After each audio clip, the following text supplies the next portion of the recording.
ছিল যে বয়সে কচি, তাও ছিল সে বড় জ্ঞানী, করল হাতিম প্রমাণ, তারি নাম যে কুরবানি। দাস্তানে হাতিম তাই, দাস্তানে হাতিম তাই, দাস্তানে হাতিম তাই, দাস্তানে হাতিম তাই। আমি মৃত্যু হই সালমান, আমি মৃত্যু। এই শয়তান মহিলাটা নিজেকে মৃত্যু বলে পরিচয় দিচ্ছে, শেষ করে দাও একে।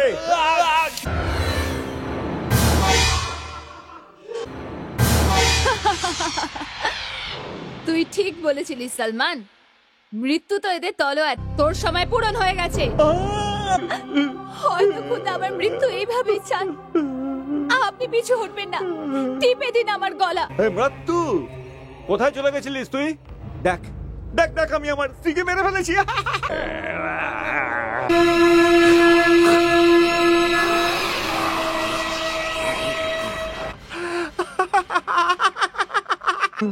শান্তি তো সবসময় সত্যবাদী পায়, সত্যি সবসময় শান্তি পায়, সত্যবাদী সবসময় শান্তি পায়, সত্যেরই জয় হয়। তৃতীয় প্রশ্ন, ভালো কর আর ভুলে যা। কর্ম করে যাও।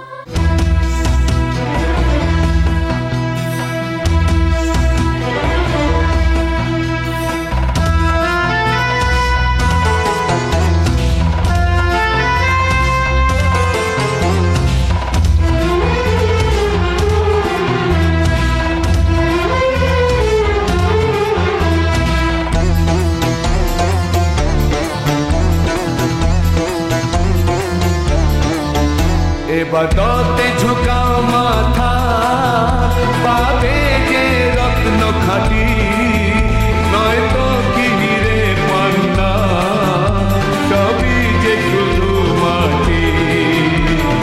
দাস্তানে হাতিম তাই, দাস্তানে হাতিম তাই, দাস্তানে হাতিম তাই, দাস্তানে হাতিম তাই।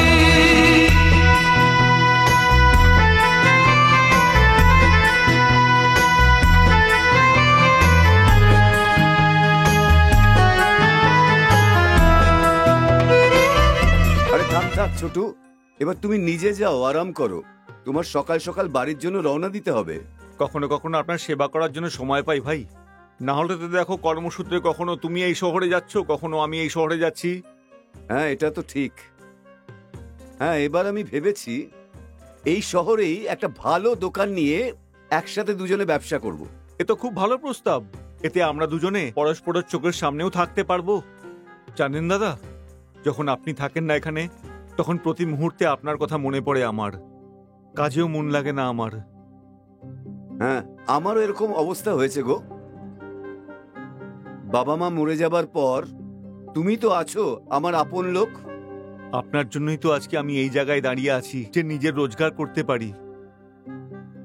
লোকে বলে থাকে যে মায়ের পায়ের তলায় নাকি স্বর্গ থাকে, কিন্তু আমার স্বর্গ তো আপনার পায়ের তলাতেই রয়েছে। ভাই, ভাই, বাঁচাও, বাঁচাও। ভাই, এটা কিসের আওয়াজ আসছে? মনে হচ্ছে কোনো মহিলা অসুবিধায় পড়েছে। আমাদের ওকে সাহায্য করা উচিত। হ্যাঁ ভাই, চলো চলো। বাঁচাও। কি ব্যাপার খাতুন? ওই ওই ওখানে ওদিকে ওদিকে কি হয়েছে? একটা ভয়ানক জানোয়ার আমাকে মারতে চাইছিল। হ্যাঁ, আচ্ছা, এক্ষুনি দেখছি আমি।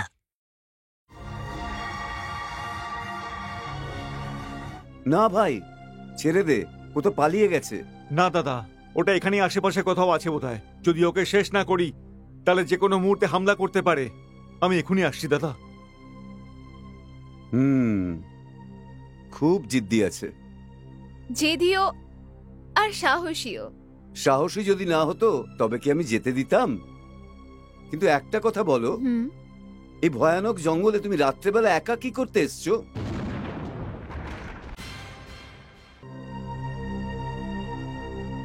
আমি আমার দুর্ভাগ্যের জন্য ধাক্কা খাচ্ছি। আমি তোমার ভাবনা বুঝতে পারছি না। আমি নিজের বাবা আর সৎ মায়ের সাথে গ্রামে যাচ্ছিলাম, কি জঙ্গলে রাত হয়ে যায় আর আমরা ওখানে শুয়ে পড়ি। সকালে যখন চোখ খুললো, না ওখানে আমার বাবা ছিল না আমার মা। ওরা আমার পিছু ছাড়াতে চেয়েছিল, এই জন্য আমি শোয়া অবস্থায় ছেড়ে পালিয়ে গেছে। ব্যাস তখন থেকে আমি এই জঙ্গলে রাস্তার খোঁজে এদিক ওদিক ঘুরে বেড়াচ্ছি, কিন্তু রাস্তা পাইনি। রাত হয়ে গেছে, হঠাৎ করে একটা জঙ্গলি জানোয়ার আমার উপর হামলা করে দিয়েছিল আর আমি আমার প্রাণ বাঁচিয়ে পালিয়েছি। তখনই আপনাদের পেয়েছি। যদি আজকে আপনাকে না পেতাম হয়তো আমি বেঁচেই থাকতাম না। ওই জানোয়ার তো আমার দেহকে কাটা ছেঁড়া করে খেয়েই ফেলতো। আমি আপনার এই সাহায্য সারা জীবনেও ভুলবো না। এই ব্যাপারে একদম ভয় পাবার কিছু নেই খাতুন। খুদাই তোমাকে এভাবেই জান বাঁচাবে, মনে রেখো। চিন্তা করো না, সকালবেলায় ঠিক মতো আমি তোমাকে গ্রামে পৌঁছে দেব। এখন আর আমার ওই গ্রামে কেই বা আছে? মা আর বাবার থেকে তো আমার কোনো আশা নেই। কিন্তু তুমি কোথায় যাবে এখন খাতুন? এটাই তো আমি ভাবছি যে আমি কোথায় যাব। যদি আমাকে ওই জঙ্গলি জানোয়ার আমাকে কাটা ছেঁড়া করে খেয়ে ফেলতো, অন্তত পক্ষে আমাকে সব জায়গায় ঠোকর তো খেতে হতো না। এরকম বলো না খাতুন। খুদা একটা দরজা বন্ধ করে দেয়, কিন্তু 100টা দরজা খুলে দেয়। আমার জন্য তো সব দরজাই বন্ধ হয়ে গেছে। হে খোদা, আমি কি করব? কোথায় যাব? তুমি যদি চাও আমার সাথে আমার ঘরে যেতে পারো। আপনার ঘরে? হ্যাঁ। কিন্তু আপনার বউ বাচ্চা, ওরা কি বলবে? ওই ব্যাপারে তুমি কিছু চিন্তা করো না, ও কিছু বলবে না। কেন? এই জন্য আমার কেউ নেই। আপনি কি বিবাহিত নন? এখন পর্যন্ত কিন্তু নই, মনে হয় এবার হয়ে যাব। তুমি কি আমায় বিয়ে করবে? কিন্তু আমি তো একটা বেসাহারা মেয়ে। তুমি যদি আমার জীবনের সাহারা হয়ে যাও, আমি নিজেকে ভীষণ ভাগ্যবান মনে করব। কিন্তু আপনার ভাই? ও আমার সিদ্ধান্তে রাগ করবে না, খুশি হবে। সত্যি? ভীষণ সত্যি।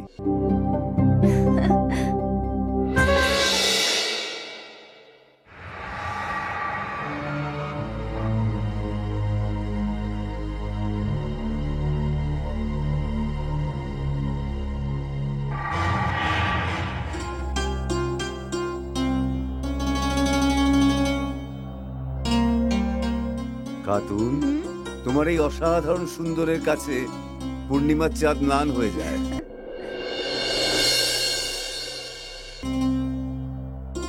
আপনার ছোট ভাই এখনো আসেননি? আরে হ্যাঁ, আমি তো ভুলেই গেছি, অনেক দেরি হয়ে গেছে।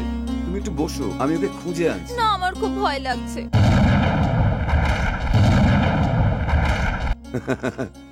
একদম ভয়ের কিছু নেই। আগুন জ্বলছে, কোনো বন্যজন্তুর আসার এখানে সাহস হবে না। তুমি এখানে বসো, আমি এক্ষুনি আসছি।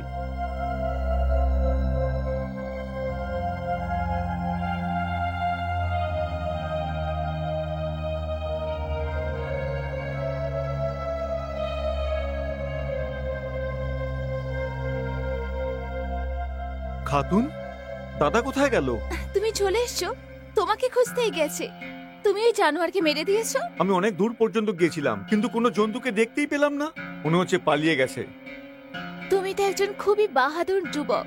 আমি আজ অব্দি তোমার মতন মানুষ দেখিনি। কিন্তু আপনি এটা কি করছেন? তুমি আমার প্রাণ বাঁচিয়েছো, তাই আজ থেকে আমি তোমার কাজের লোক। তুমি যাই হুকুম করবে আমি সবকিছু মুখ বুজে মেনে কিন্তু নেব। ব্যাপারটা... তুমি আমার থেকে দূরে কেন যাচ্ছ? আমি কি সুন্দরী নই? সুন্দরী তো বটেই, কিন্তু... তুমি কি আমায় পছন্দ করো না? খুবই পছন্দ। তাহলে তুমি আমায় কেন গোলাম বানাচ্ছ না? তারা কি বলবে? তোমার মতো এত সুরত মেয়ে পরিচারিকা?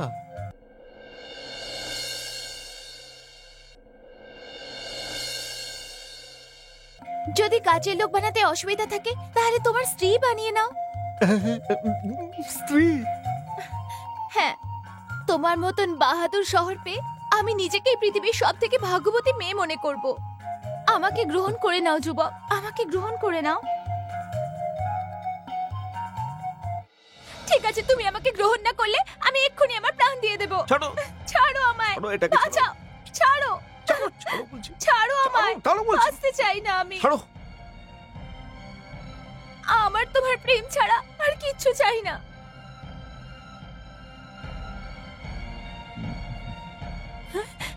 ছাড়ো আমায়, শয়তান, এটা ছাড়ো কি হচ্ছে? আমায়, এটা কি করছো ছেড়ে তুমি? দাও আমায়, বাঁচাও, বাঁচান। খাতুন, কি ব্যাপার? ও ও আমার সম্মান। ভাই, এটা আমি কি শুনছি? এ মিথ্যা কথা বলছে দাদা। দেখলেন, দেখলেন আপনি, আপনার সামনে আপনার হবু স্ত্রীকে মিথ্যেবাদী বলছে। হে খোদা, এইসব শোনার জন্য আমি বেঁচেই বা কেন আছি? ওর কথা শুনে তো আমার মনে হচ্ছে ও একটা লক্ষ্মী ছাড়া ব্যভিচারী ধরনের মেয়ে। ব্যাস, অনেক হয়েছে ভাই। এর বাইরে এই ভদ্র মেয়েটার সম্বন্ধে একটা কথা যদি বলো তাহলে খুব খারাপ হবে। এ তোমার ভাইয়ের বউ হবে। বৌদি, কিন্তু ও তো এই মুহূর্তে আমাকে বিয়ে করতে চাইছিল। বিয়ে? আর তোকে আয়নায় কখনো নিজের চেহারাও দেখেছিস? এখন আমার সবকিছু ব্যাস ইনি। না, এটা হতে পারে না। আমি তোর মতো একটা সুন্দরী ছল মেয়েকে আমার দাদার কাছে ঘেঁচতে দেব না। চল চল এখান থেকে, যা। ছাড়, ছেড়ে ছাড় দাও। ওকে। ভাই, আমার সামনে আমার বউকে এরম ভাবে বেইজ্জত করছো, আমি তোমাকে জিন্দা ছাড়বো না। এটা আপনি কি করছেন দাদা? আপনি নিজের ছোট ভাইয়ের উপর হামলা করছেন। বদমাইশ, তুই আমার ভাই নোস, তুই আমার শত্রু। না দাদা, করবেন না। থেমে যাও এখনই দাদা, না হলে আমারও হাত কিন্তু উঠে যাবে। বদমাইশ, হাত কি? আমি তোকেই কেটে ফেলবো।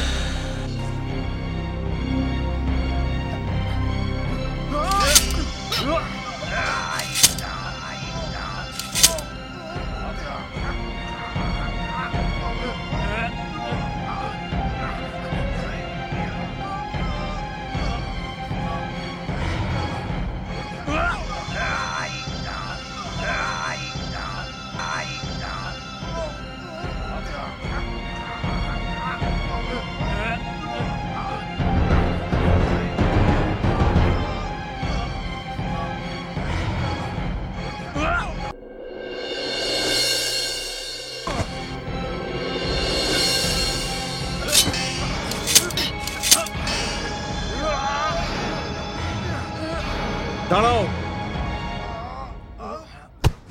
আমি বলছি দাঁড়িয়ে যাও। এটা তোমরা দুজনে কি করছো একটা মহিলার জন্য? সরে যাও হে যুবক, নইলে আমি তোকেই মেরে ফেলবো। আমি বলছি তোমরা দাঁড়িয়ে যাও। আরে হাট!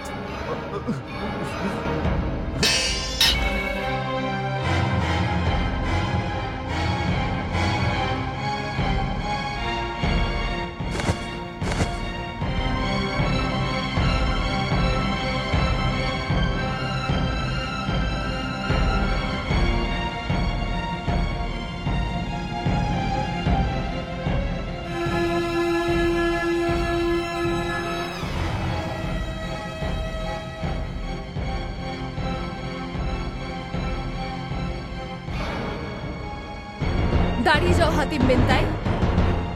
তুমি আমার নাম কি করে জানলে? আমি সবার নাম জানি। ও হলো বড় শেখ সাইদ আর ছোট শেখ হামিদ।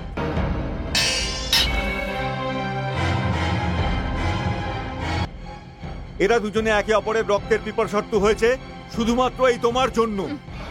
এরা একে অপরের রক্ত ঝরাবেই হাতিম। তুমি ওদের থামাতে চাইবে? ওরা থামবেই না।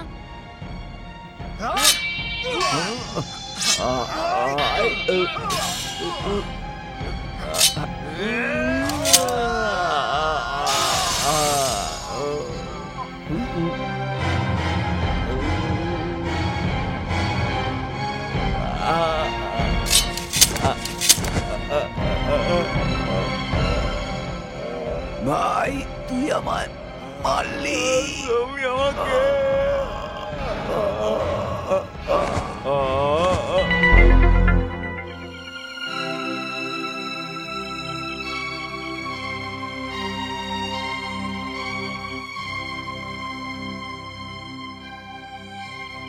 দেখলে হাতিম বেনতাই, আমি কি বলেছিলাম? এই দুজনের এইভাবেই মৃত্যু ছিল। তুমি আসলে কে বলো তো? কি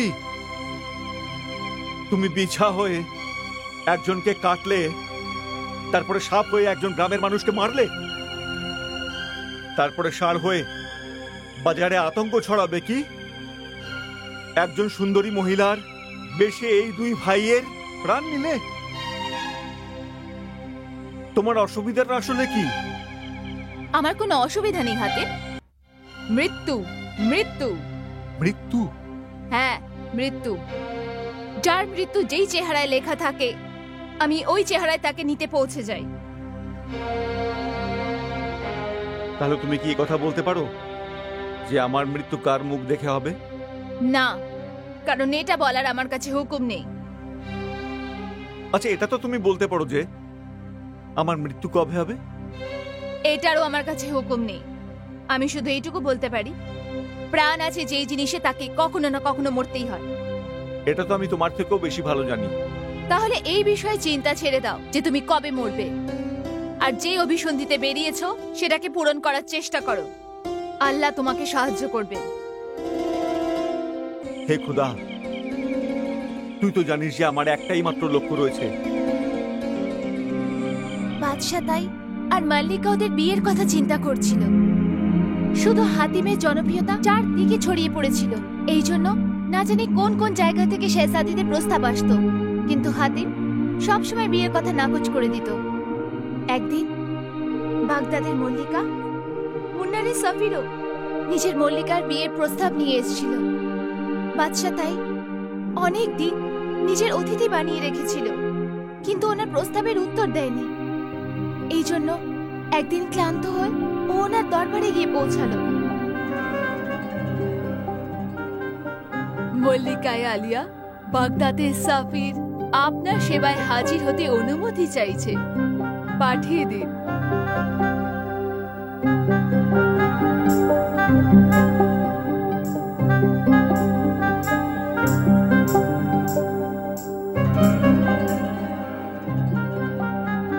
মালিকা ইয়ামানের ইচ্ছা পূরণ হোক। 3 দিন হয়ে গেছে আপনার আতিথেয়তায়, এখন আমাকে যাওয়ার অনুমতি দিন। আপনার আপ্যায়নে কোনো খামতি তো থেকে যায়নি?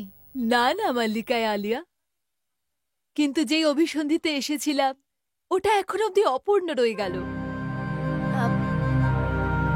আমি ঠিক বুঝতে পারলাম না যে আপনাকে কি উত্তর দেব। শেহজাদা ইয়ামান বিয়ের জন্য রাজি হচ্ছে না, কিন্তু মাল্লিকায় আলিয়া শেহজাদির জন্য বাগদাদের শেহজাদি গুলনার বানুর থেকে ভালো পাত্রী তো আর কেউ হতেই পারে না। খোদা ওনাকে যেরকম রূপ দিয়েছেন তেমন স্বভাবও দিয়েছেন। আজ অবধি কোনো পরপুরুষের নজর ওনার চেহারার উপরে কি ওনার নখ অবধিও পৌঁছায়নি। এই সব তো ঠিক আছে বোন, কিন্তু আমি শেহজাদেকে কি করে বোঝাবো? মল্লিকায় আলিয়া, না জানি প্রত্যেকদিন কতই আরবে শেহজাদেদের বিয়ের প্রস্তাব আসতে থাকে, কিন্তু আমাদের শেহজাদির কারোর প্রস্তাবই পছন্দ হয় না। ও তো শুধু শেহজাদে ইয়ামানের স্বপ্ন আর সাহসিকতার গল্প শুনে শুনে ওনার সাথে সম্পর্কের ইচ্ছাই আছে। আমি আপনার শেহজাদির অনুভূতি বুঝতে পারি, কিন্তু হাতিম আপনার শেহজাদিকেই নয়, কোনো মেয়েকেই ও বিয়ে করতে চায় না, কিন্তু আর আমি ওকে জোড়াজুড়ি করতে পারি না। ওহ, যেমনটা মাল্লিকা ইয়ামানের ইচ্ছা। যেতে যেতে একটা অনুরোধ আছে, একবার নিজের শেহজাদা হাতিমকে বাগদাদে নিশ্চয়ই পাঠাবে। আমার বিশ্বাস আছে আমার শেহজাদিকে দেখার পর উনি ওনার ইরাদা নিশ্চয়ই বদলে দেবেন। নিশ্চয়ই আমিও এটাই চাই যে আমার হাতিমের বউ শেহজাদি বাগদাদের মতন সুন্দরী আর সৎ হোক। আর হ্যাঁ, শেহজাদি বাগদাদকে আমার এই প্রস্তাব নিশ্চয়ই দেবেন যে কখনো না কখনো আমি আমার শেহজাদাকে বাগদাদ পাঠানোর পুরো চেষ্টা করব। ধন্যবাদ মাল্লিকায় আলিয়া, ধন্যবাদ।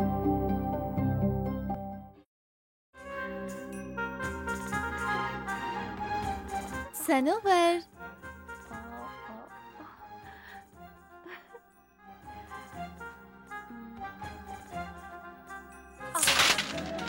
দাসীরা আমার সনোবরকে যেই ধরে আনবে তাকে 100 মুদ্রা উপহারে দেয়া হবে।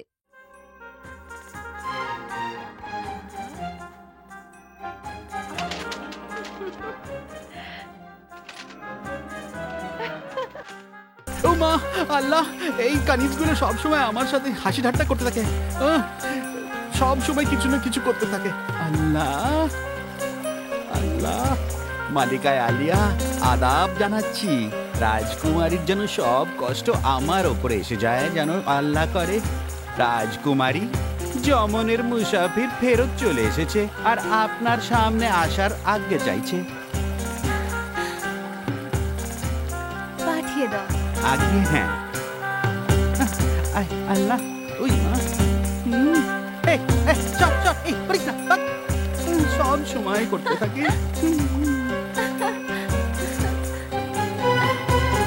এই নিন মালিকায় আলিয়া আপনার পায়রা। সুলতানা। জি মালিকায় আলিয়া, এই দাসীদের 100টা মুদ্রা উপহারে দেয়া হোক। জো হুকুম।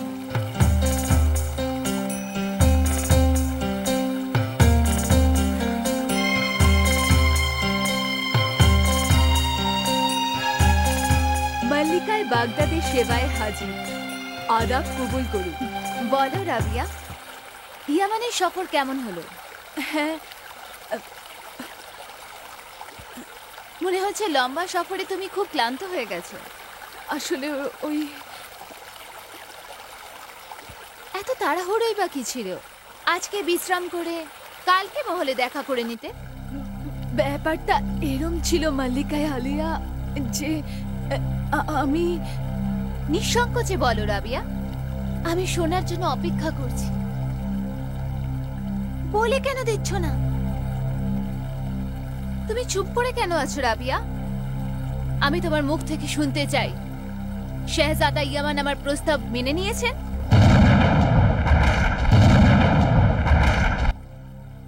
কিছু বলার আগে যেন আমার মুখ জ্বলে যায় মাল্লিকায় আলিয়া। শেহজাদে ইয়ামান প্রস্তাবে না করে দিয়েছে।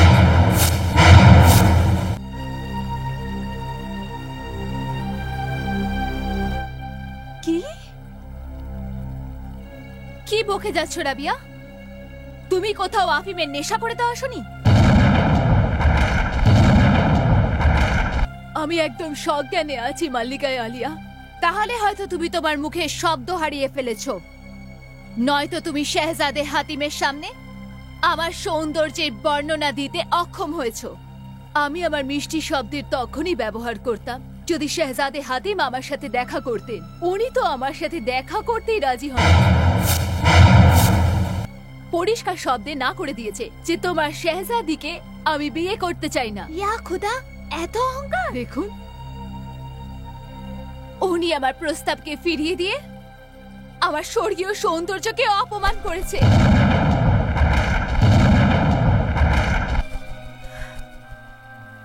শেহজাদা হাতিম এমন পুরুষ যাকে আমি কখনো দেখিওনি, আর উনি আমার হৃদয়ের দরজাকে ভেঙে দিয়ে আমার রন্ধ্রে প্রবেশ করে গেছে। আমি ওনাকে না পেয়ে থাকতে পারবো না। ওনার যদি নিজের যৌবনের ওপরে গর্ব হয়, তাহলে আমারও নিজের সৌন্দর্যে গর্ব আছে। আজ নয়তো কাল আমি ওনাকে পেয়েই ছাড়বো। তার জন্য আমি যেরকম ভাবে হোক যে কোনো মূল্য দিতে রাজি।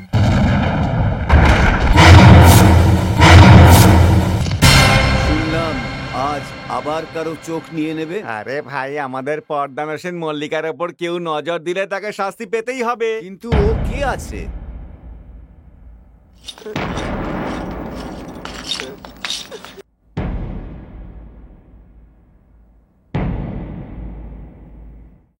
হোশিয়ার, খবরদার! রাজকুমারী গুলনার শাহী রাজগদ্দিতে আসছে।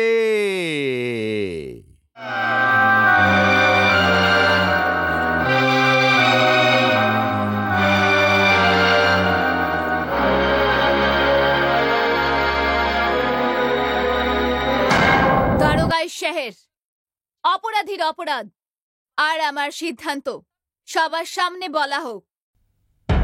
সব বন্দিরা আশা করি বুঝতে পারছো, আমাদের রানীর দিকে তাকালে আমরা তার চোখ দুটো উপড়ে নিই। এইসব জানার পরেও আসামি মুস্তাক জুবের জেনে বুঝে মহারানী আলিয়ার চেহারার দিকে তাকিয়ে অত্যন্ত অন্যায় করেছে। এই জন্য মহারানী আলিয়ার হুকুম আছে, তাই আজ সবার সামনে ওর চোখ উপড়ে নেওয়া হবে। দয়া মল্লিকা আলিয়া, দয়া, এই অন্ধ বুড়োর ওপর একটু দয়া করুন মল্লিকা। আব্বা, আমি সত্যি বলছি মল্লিকা আলিয়া, আমার ছেলে কিছু করেনি, নির্দোষ ও। মল্লিকা আলিয়া, যদিও আপনাকে দেখেও থাকে তাহলে কোনো ভুল নজরে দেখেনি। ওকে ক্ষমা করে দিন মল্লিকা আলিয়া, ওকে ক্ষমা করে দিন। মল্লিকা আলিয়া, এই আমার বুড়ো বয়সের একমাত্র সম্বল, এই অন্ধর লাঠি। যদি এই লাঠিটাই অন্ধ হয়ে যায় তাহলে এই বুড়োকে কে সামলাবে?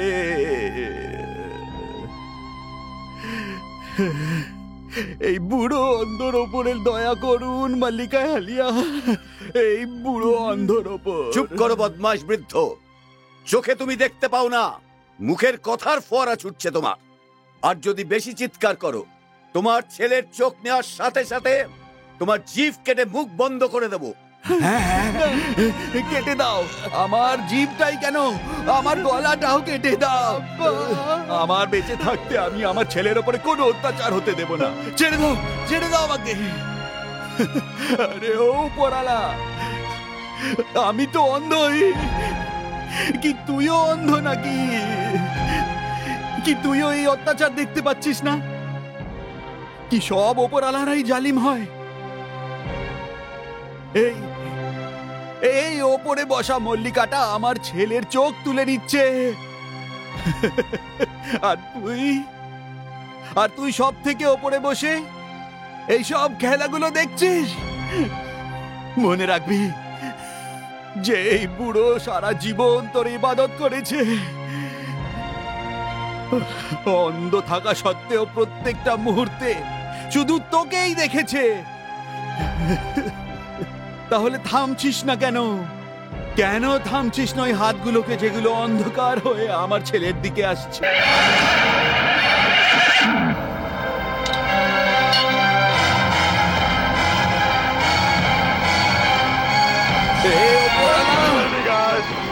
এর আগেই কি আমার ছেলের চোখ দুটো অন্ধ হয়ে যাক?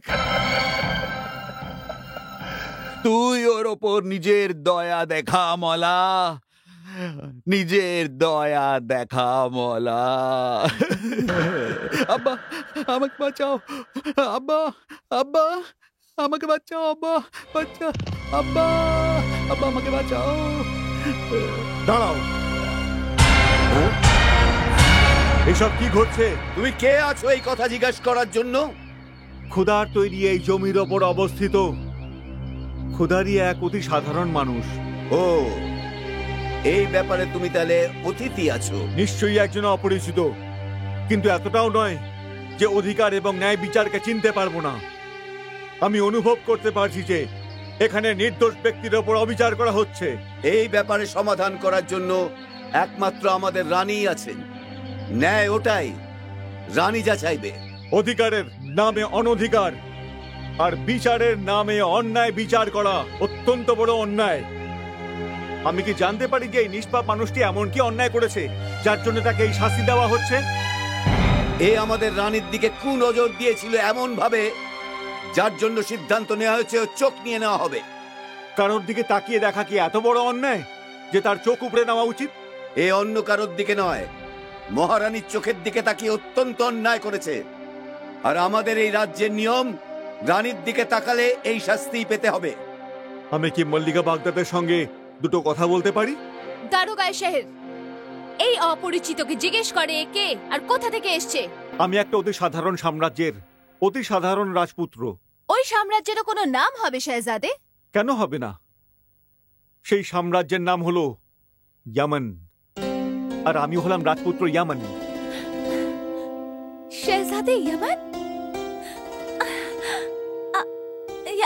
মানে হাতিম তাই? এ খোদা, এ তো হাতিম তাই। হাতিম তাই? হায় আল্লাহ, হাতিম চশমে বদ্দুর। হাতিম, আমার ছেলে। এই অন্ধ বুড়োটা তোর নাম অনেক শুনেছে। তুই তো গরিবদের রাখোয়ালা, তুই তো পীড়িতদের সহায়ক। তুই এই অন্ধ বুড়োর লাঠি ভাঙার থেকে বাঁচিয়ে নে। আমার ছেলেকে বাঁচিয়ে দে, আমার ছেলেকে বাঁচিয়ে দে। হাতিম তাই? চিন্তা করবেন না আপনি বৃদ্ধ মহাশয়, আল্লাহ অনেক বড়। দরগায় শেহে, শেহজাদা ইয়ামানকে জিজ্ঞেস করো যে উনি কি চান। আমি শুধুমাত্র এটুকুই চাই যে এক অন্ধের সন্তানের ওপর মল্লিকা আলিয়ার দয়া হোক। শেহজাদা ইয়ামান, যদি আপনারই রাজ্যে কোনো অপরাধীকে শাস্তি দেয়া হয় আর আমি তাকে আটকাতে চাই, তাহলে শাহী ইয়ামান কি বরদাস্ত করে নেবে? আজ্ঞে না, কিন্তু কোনো নির্দোষ ব্যক্তিকে শাস্তি দিলে তখন ইয়ামনের একটা ছোট বাচ্চাও নবাবের সেই শাস্তিকে প্রতিরোধ করতে পারে। এই অন্ধ বুড়োর বাচ্চা অপরাধী অবশ্যই। এ আমার চেহারা দেখার দণ্ডনীয় অপরাধ করেছে। ক্ষমা করবেন মল্লিকা আলিয়া, যদি আপনার মুখ দর্শন করা কোনো অপরাধ হয় তাহলে সবার আগে সূর্যের সেই রশ্মিকে শাস্তি দিন যা প্রতিদিন আপনার শরীরে আছড়ে পড়ে। সেই হাওয়া বাতাসকে শাস্তি দিন যেটা আপনার এই সুন্দর শরীরে হাত বুলায়। সেই চাঁদকে শাস্তি দিন আপনি, যে আপনার সুন্দর রূপকে দূর থেকে দেখে। আর এই নিষ্পাপ ব্যক্তিটি তো আপনার সন্তানের মতো, কারণ মল্লিকা রিয়া তো মায়েরই রূপ। আর মায়ের দিকে তাকিয়ে দেখলে তো সন্তান দোষী হয় না কখনো। আপনি চানটা কি? শুধু এটুকুই, নিষ্পাপ ব্যক্তিটিকে মুক্তি দেওয়া হোক। আর আমি যদি না করি তো? ইতিহাস আপনাকে একজন নিষ্ঠুর এবং অহংকারী মহিলা হিসাবে মনে রাখবে। ঠিক আছে, যদি আপনি বলেন তাহলে আমি এই ছেলেকে ছেড়ে দিচ্ছি। কিন্তু তার জন্য আপনাকে আমার একটা শর্ত মানতে হবে। একজন নিষ্পাপের চোখ বাঁচানোর জন্য আমি 1000 শর্ত মানতে রাজি আছি। আমি আপনার অনেক নাম শুনেছি শেহজাদে ইয়ামান। আমি চাই আপনি আমাকে আতিথেয়তা করার সুযোগ দিন। বাস এত সাধারণ শর্ত? আমি তো ভেবেছিলাম যে আপনি আমার মাথাটাকে চাইবেন। আমার আপনার মাথাই চাই, কিন্তু কাটা নয়, ঝুঁকে যাওয়া।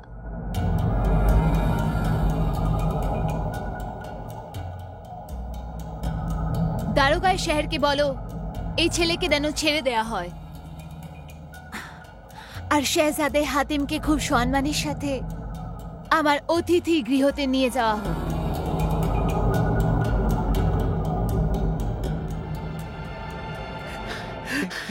হে আল্লাহ, আব্বা, মুস্তাক, আব্বা, আমার ছেলে, আব্বা, আমার ছেলে। এই হাতিম, এই ইয়মনের শাহজাদা, তুই মানুষ নয়, ফেরেশতা, ফেরেশতা। খোদা যেন সব সময় তোর ওপর নিজের রহমত পাঠাতে থাকে। চলো আমার ছেলেটা, বলো হাতিম তাই জিন্দাবাদ, হাতিম তাই জিন্দাবাদ।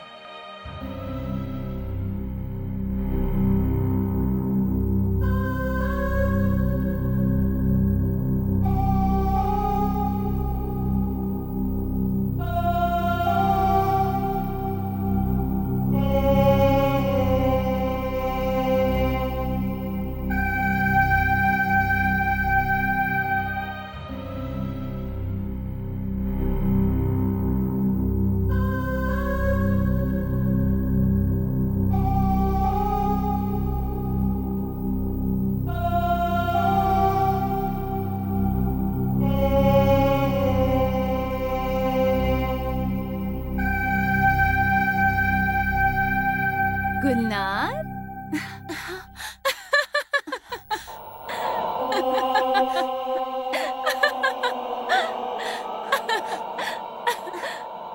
কি ভাবছো গুলনার? কে কে আছে ওখানে? আমি।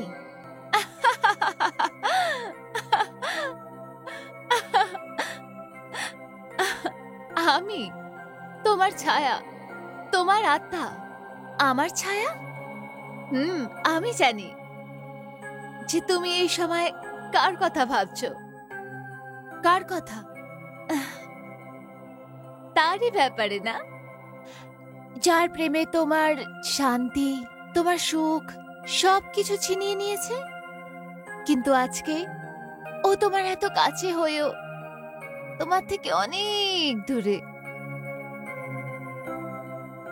তো তো কি হয়েছে? যদি আজকে তুমি ওর হৃদয়ে প্রেম না জাগাতে পারো, তাহলে ও কখনো তোমার হবে না। আমি তো মল্লিকায় গুলনার, আর আর আমি আমার প্রেমের কথা এইভাবে কাউকে কি করে বলতে পারি? কেন? মল্লিকার হৃদয়ে কি ভালোবাসা থাকে না? তার কি কোনো ইচ্ছা আর আকাঙ্ক্ষা হয় না? হয়ে থাকে, কিন্তু এই কিন্তু পরন্তু চক্করে পড়ে থাকলে সারা জীবন হাতই খালি থাকবে। চিন্তা করো না। চিন্তা তারাই করে যারা নিজের ওপর বিশ্বাস করে না। তুমি তো পৃথিবীর সব থেকে সুন্দরী মেয়ে। যদি হাতিমের নিজের যৌবনের ওপরে গর্ব থাকে, তাহলে তোমারও সৌন্দর্যের উপরে গর্ব হওয়া উচিত। আজকের রাতে মল্লিকায় গুলনারের সৌন্দর্য আর প্রেমের পরীক্ষা আছে। যাও, নিজের সৌন্দর্য আর প্রেমের আগুনে হাতিমের গর্বকে সব সময়ের জন্য জ্বালিয়ে রাগ করে দাও।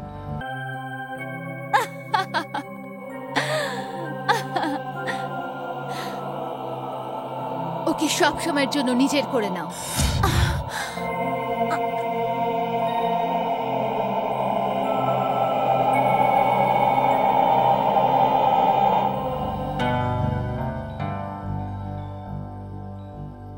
তাহলে ঠিক আছে, আজকে আমি হাতিমকে নিজের সৌন্দর্যে প্রেমিক বানিয়ে দেব, আর তারপর আমি দেখব যে ও আমাকে বিয়ে করতে কি করে না করে।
আপনি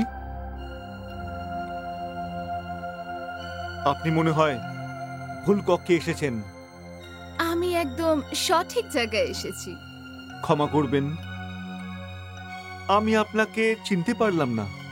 আপনি কখনো মল্লিকায় গুলনারকে দেখেননি, তাহলে আপনি চিনতে পারবেন কি করে? আপনি মল্লিকা গুলনার? হ্যাঁ, আমি।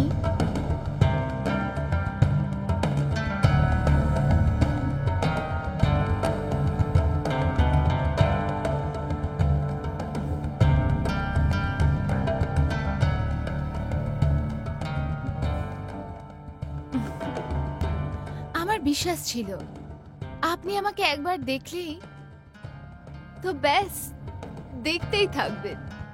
এটাই ভালো হবে, আপনি আপনার মুখোশটা আরেকবার পরে নিন। একজন পরপুরুষের সামনে চলে আসাটা আপনাকে ঠিক মানায় না। কিন্তু আপনি আমার জন্য পরপুরুষ নন। আজ্ঞে? আপনার যৌবনতা আর সাহসিকতার কথা শুনে শুনে আমি আপনাকে মনে মনে চাইতে শুরু করেছি, আর আমি আপনাকে বিয়ে করতে চাই। তাহলে তো আমার এটাই দুঃখ, আপনার এই মনস্কামনা কোনোদিন পূরণ হবে না। কেন?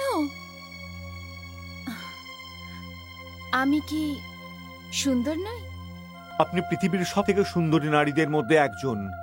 আমার চোখ কি ঝিলের মতন গভীর নয়? আপনার চোখ দুটো হলো সৌন্দর্যের কেন্দ্রস্থল। আমার ঠোঁট গোলাপের পাপড়ির মতন নয়? আপনার ঠোঁট হলো তুলনাহীন। কিন্তু কিন্তু কি?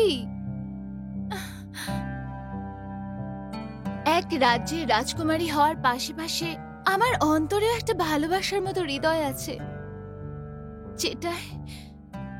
যেটায় শুধু আপনার ছবি ছাড়া আর কিচ্ছু নেই, আর কিচ্ছু নেই।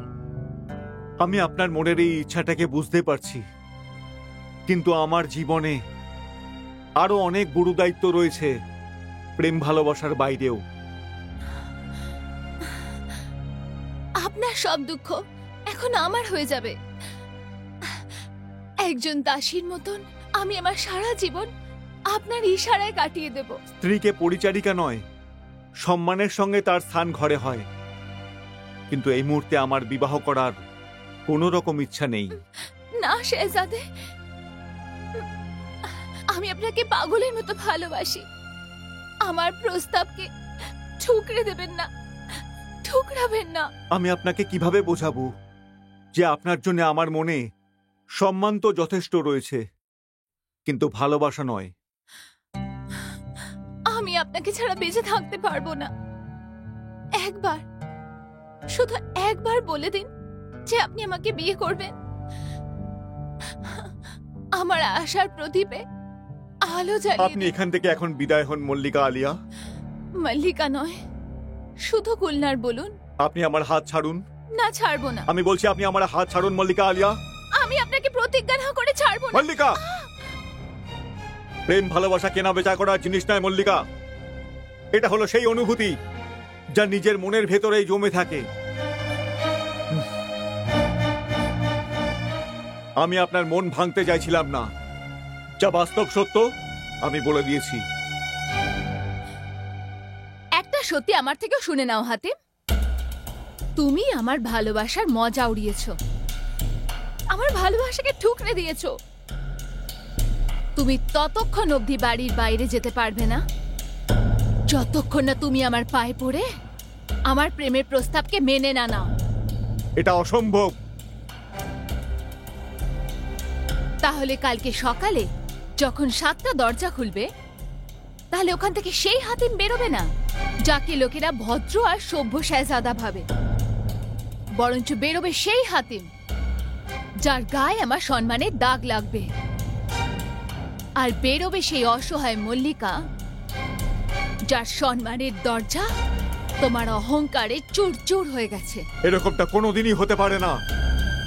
খুদাই হাতিমকে এত দুর্বল করে বানায়নি যে কারুর ইচ্ছার সামনে বাধ্য এক মহিলার সামনে নিয়ন্ত্রণ হারিয়ে ফেলে। এটা নিশ্চিত যে তুমি দুর্বল নও, কিন্তু আমার রাজধানীর লোকেরা তোমার নয়, আমার কথা শুনবে।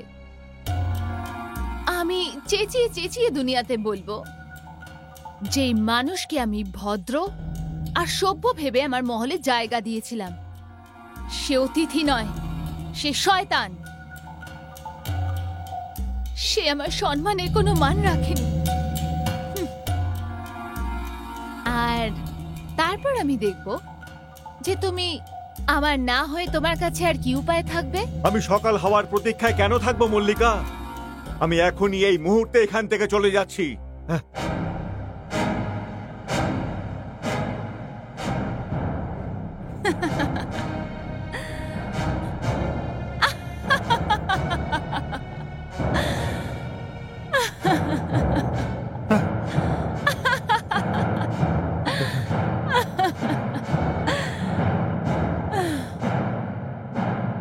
তুমি একটা নয়, 7টা দরজার ভেতরে বন্ধ আছো হাতিম। 7 দরজার ভেতরে, আর সেই 7টা দরজা তোমার ইচ্ছেতে নয়, আমার ইচ্ছেতে খুলবে। যেই ব্যক্তির সঙ্গে ক্ষুধা রয়েছেন তার কাছে 7টা দরজা কেন?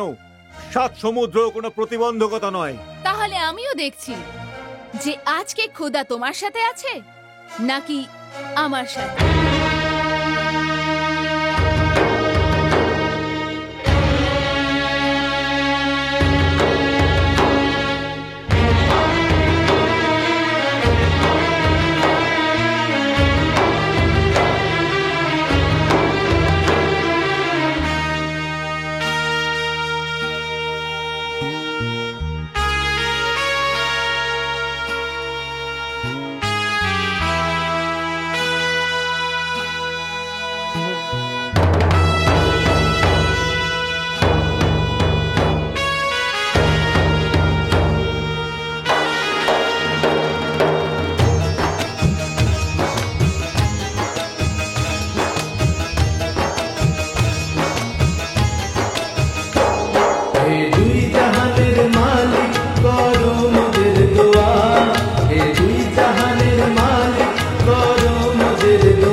এই বিপদে আমার ভরসা তুমি যে খোদা, তোমার যে বড় কে বন্ধু আছে গো খোদা।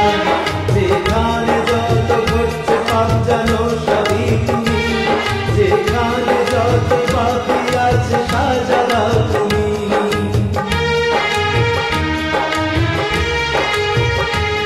বিভ্রান্তিতে পড়িনি আজ তোমার দয়াতে, যে পথ দেখিয়েছো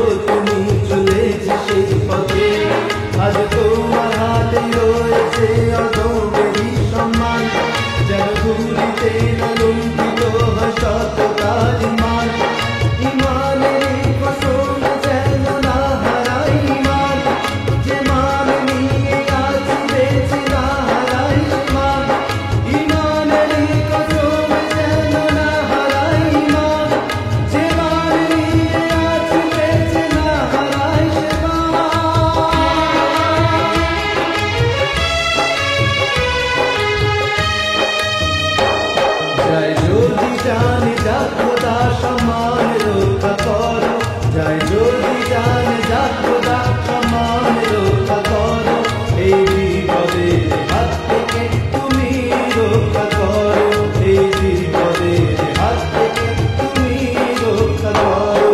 আল্লাহ কৃপা করো, দয়াল হে কৃপা করো, হে দুই জাহানের মালিক করো মোদের দোয়া, সকল যেন হয় মোর কলমা পড়া খোদা। আল্লাহ কৃপা করো, দয়াল হে কৃপা করো।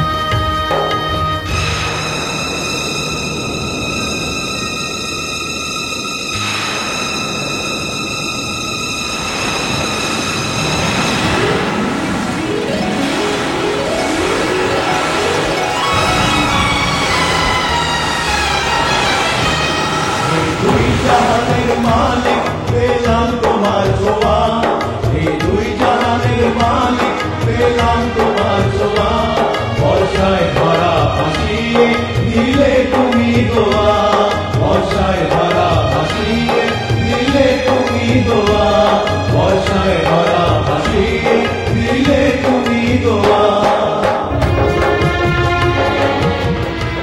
হাতে দাঁড়াও, হাতে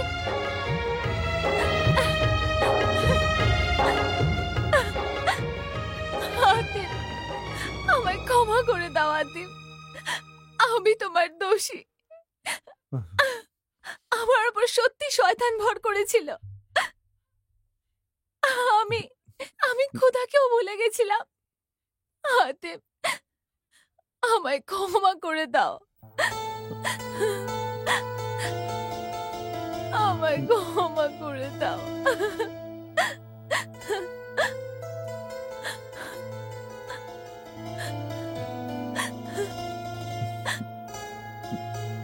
আপনি কাঁদবেন না মল্লিকা, আমি আপনাকে ক্ষমা করে দিয়েছি। আমার পুরোপুরি বিশ্বাস খুদাও আপনাকে ক্ষমা করে দেবেন, কারণ খুদা যেটা সব থেকে বেশি পছন্দ করেন সেটা হলো মানুষের নিজের ভুলের ওপর অনুশোচনা। আমি সত্যি আমার ব্যবহারে খুবই লজ্জিত। খুদাকে অনেক ধন্যবাদ তোমাকে সঠিক পরামর্শের জন্য। মনে রেখো, মানুষের সব থেকে বড় শত্রু হলো তার মনের ইচ্ছা। যে তাকে সংযমে রাখতে পেরেছে মনে করে নাও সে খুদার প্রিয় পাত্র। আচ্ছা, খোদা হাফিজ।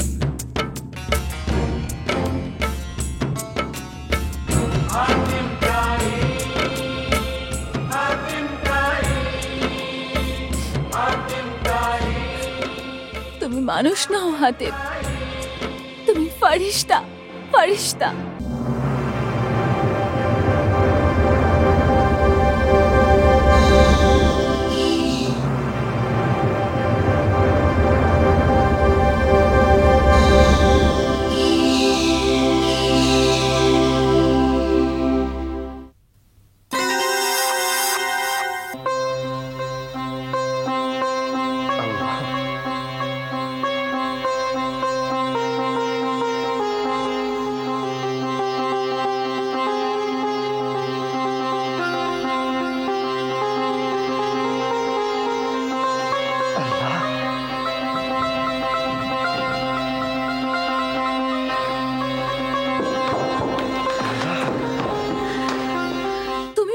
দেখছো শেহজাদে, যেটা আমি দেখছি?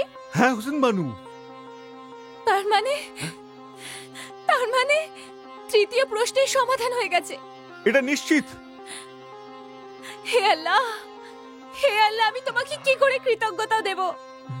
আব্বা হুজুর, আব্বা হুজুর। হোসেন বানু, খুদা খুবই দয়ালু। উনি ন্যায় বিচারক, আর ওনার আদেশেই রাজপুত্র হাতিম এই তৃতীয় প্রশ্নেরও সমাধান করে দিয়েছেন। আর ইনশাআল্লাহ খুব শীঘ্রই চতুর্থ প্রশ্নেরও সমাধান হবে। চতুর্থ প্রশ্ন? কাউর ক্ষতি করো না, যদি করবি তাহলে তাই পাবি। কারোর ক্ষতি না করো, আর যদি করো তাহলে তাই পাবে।